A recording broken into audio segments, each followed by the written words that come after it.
चित्रा, देखिए नामांकन से पहले पूजा पाठ, यानी पूजा पाठ की कोई तस्वीर नई नहीं है, लेकिन क्योंकि वो नामांकन से पहले पहुंचे हैं इसलिए आज की तस्वीर को ज्यादा खास हो जाती है। देखिए, बतौर मुख्यमंत्री चूंकि ज्यादातर समय वो लखनऊ में रहते हैं, लेकिन गोरखपुर जब भी आते हैं यहाँ पर उनकी दिनचर्या का ये हिस्सा होता है। जिस तरह की तस्वीरें हमारे दर्शक इस वक्त देख पा रहे हैं, लेकिन आज चूंकि मौका खास है, इस वजह से मुख्यमंत्री ने खुद ट्वीट करके भी जानकारी दी है कि किस तरह से लोक कल्याण के लिए उनकी ओर से रुद्राभिषेक किया गया है। उसी की तस्वीरें भी हमारे दर्शक देख रहे हैं और हवन पूजन का कार्यक्रम भी गोरखनाथ मंदिर में संपन्न हुआ है और कुछ ही देर के बाद वो महाराणा प्रताप इंटर कॉलेज पहुंचने वाले हैं, जहां पर एक जनसभा का आज संबोधन होगा और यकीनन इसके जरिए एक बड़ा संदेश न सिर्फ गोरखपुर उसके आसपास बल्कि पूरे के पूरे पूर्वांचल को देने की कोशिश बीजेपी की ओर से की जाएगी। मैं इस वक्त कलेक्ट्रेट परिसर में मौजूद हूं। अर्पिता, मैं चाहूंगी कि यहाँ की तस्वीरें आपको दिखाएं। तैयारियां पुरजोर तरीके से आगे बढ़ रही हैं। 11:40 के आसपास मुख्यमंत्री योगी आदित्यनाथ गृहमंत्री अमित शाह के साथ यहाँ पर पहुंचेंगे और उसके बाद नामांकन की जो पूरी की पूरी प्रक्रिया है वो शुरू की जाएगी। सुरक्षा के कड़े इंतजाम किए गए हैं। अंदर जितने भी लोग जा रहे हैं कड़ी सुरक्षा व्यवस्था से होकर उनको गुजरना पड़ रहा है। यहाँ पर तैयारियां पूरी हो चुकी हैं, लेकिन आज का दिन कई मायनों में अहम हो जाता है। अहम इसलिए क्योंकि 5 बार जिसने गोरखपुर का प्रतिनिधित्व सांसद के तौर पर किया हो, अब वो विधानसभा का चुनाव लड़ रहे हैं। हालांकि गोरखपुर सदर विधानसभा जो बीजेपी का गढ़ है, वहां से 30 सालों से ज्यादा समय से भारतीय जनता पार्टी या उसी से जुड़े किसी संगठन का यहाँ पर कब्जा रहा है, तो बहुत ज्यादा मुश्किलें नहीं है। लेकिन बीजेपी के तमाम कार्यकर्ताओं से कल से मैं जब से गोरखपुर पहुंची हूँ मेरी बातचीत हुई है, उन लोगों की कोशिश ये है कि कैसे इतिहास बनाया जाए, इसीलिए पूरी की पूरी ताकत यहाँ पर लगाने की कोशिश की जा रही है। हालांकि समाजवादी पार्टी भी अपनी पूरी ताकत झोंक रही है, क्योंकि 2018 हमें नहीं भूलना चाहिए जब इसी गोरखपुर में योगी के गढ़ में हार का सामना भारतीय जनता पार्टी को करना पड़ा था और प्रवीण निषाद यहां से जीतकर सांसद उपचुनाव में बने थे। हालांकि बाद में वो बीजेपी में शामिल हो जाते हैं और निषाद पार्टी भी इस बार समर्थन कर रही है, क्योंकि निषाद बहुल वोटर का ये पूरा का पूरा इलाका है, इस वजह से भी काफी महत्वपूर्ण। लेकिन योगी जी के लिए बहुत परेशानी नहीं है। कोशिश इस बात की है कि कैसे ज्यादा से ज्यादा मतों से उनको विजयी बनाया जाए। ये बिल्कुल उसी तरह से है जैसे अगर हम करहल की बात कर लें, 30 सालों से ज्यादा का समय हो चुका है, वहां पर किसी न किसी यादव समाज से ही किसी व्यक्ति का कब्जा रहा है और वहां पर वो जीतते रहे हैं। समाजवादी पार्टी का गढ़ वो कहा जाता है मैरपुरी, इटावा और करहल का इलाका, तो वैसे ही गोरखपुर ये पूरा का पूरा हिस्सा योगी का गढ़ है।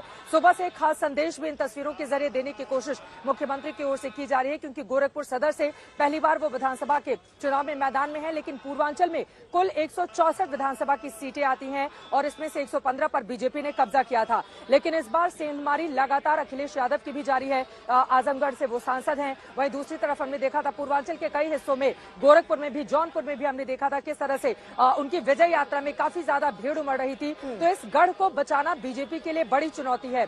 गोरखपुर इसके आसपास के क्षेत्रों का विकास भी काफी तेजी से किया गया है बीजेपी की ओर से। यहाँ पर एम्स बनाए गए हैं, फर्टिलाइजर जरा साथ। तो देखिए गोरखधाम मंदिर वो पहुंचे, पूजा अर्चना की, वो तस्वीरें भी दिखा रहे हैं। कुमार अभिषेक जो हमारे साथ जुड़े हुए उनका रुख करेंगे, लेकिन उससे पहले उनकी ही एक रिपोर्ट देख लेते हैं। देखिए, गोरखपुर से सांसद रहे और उत्तर प्रदेश के मुख्यमंत्री योगी आदित्यनाथ आज अपना विधानसभा चुनाव का पहला नामांकन करने जा रहे हैं, जिसको लेकर के तैयारियां जोरों पर है। हमारी मौजूदगी है गोरखधाम पे। कुछ देर बाद मुख्यमंत्री यहां से निकलेंगे, जायजा लेंगे जहां पे जनसभा होनी और उसके बाद 10:30 बजे गृह मंत्री अमित शाह की मौजूदगी होगी, जहां मुख्यमंत्री उन्हें रिसीव करके सीधे पहुंचेंगे उस जनसभा स्थल पर, जहां पर 1000 के लगभग लोगों को संबोधित किया जाएगा और उसके बाद उनका कारवां कलेक्ट्रेट की तरफ बढ़ेगा, जहां पर आज वो अपना नामांकन करेंगे। यूपी के चुनाव में पहली बार मैदान में उतर रहे विधायक के चुनाव के लिए मुख्यमंत्री योगी आदित्यनाथ इस बार सीधी चुनौती समाजवादी पार्टी को दे रहे हैं। उनका नामांकन न सिर्फ गोरखपुर बल्कि तमाम सटे हुए जिलों में और खासतौर पर पूर्वांचल की लड़ाई को बीजेपी के लिए कई एक और कदम आगे ले जाता है। काम हुआ है गोरखपुर में इतने सालों में, बहुत विकास हुआ है। विकास हुआ, बहुत बढ़िया। नाली बहुत एक नंबर बना है और भी 5 साल रहेंगे तो और भी विकास करेंगे। मंत्री के तौर पे जनता पसंद करती है। ये सीधी तस्वीरें जरा जल्दी से आपको दिखा दें। योगी आदित्यनाथ आपको तस्वीरों में नजर आ रहे हैं। कुमार अभिषेक। बिल्कुल अर्पिता, देखिए अभी मुख्यमंत्री निकले हैं अपने घर से और सीधा उन्होंने मंदिर में प्रवेश किया है और मंदिर में एक बार फिर दर्शन करके वो अपनी गाड़ी से सीधा एयरपोर्ट की तरफ जाएंगे। ये गोरखनाथ मंदिर का दृश्य है और इस वक्त वो अंदर पूजा पाठ कर रहे हैं।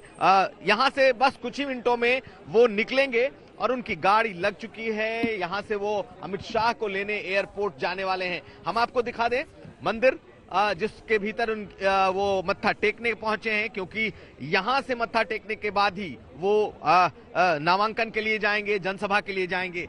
और अगर आप देखें दूसरी तरफ तो उनका मठ है बाईं तरफ, जो गुलाबी रंग का है, और उसी में योगी आदित्यनाथ का कह सकते हैं परमानेंट जो निवास है वो है। वहां से निकले हैं, मंदिर की तरफ गए हैं, और मंदिर से फिर निकलकर वो सीधा गाड़ी में बैठेंगे, एयरपोर्ट जाएंगे, वहां पर अमित शाह को रिसीव करेंगे, और अमित शाह को रिसीव करने के बाद पहुंचेंगे एमपी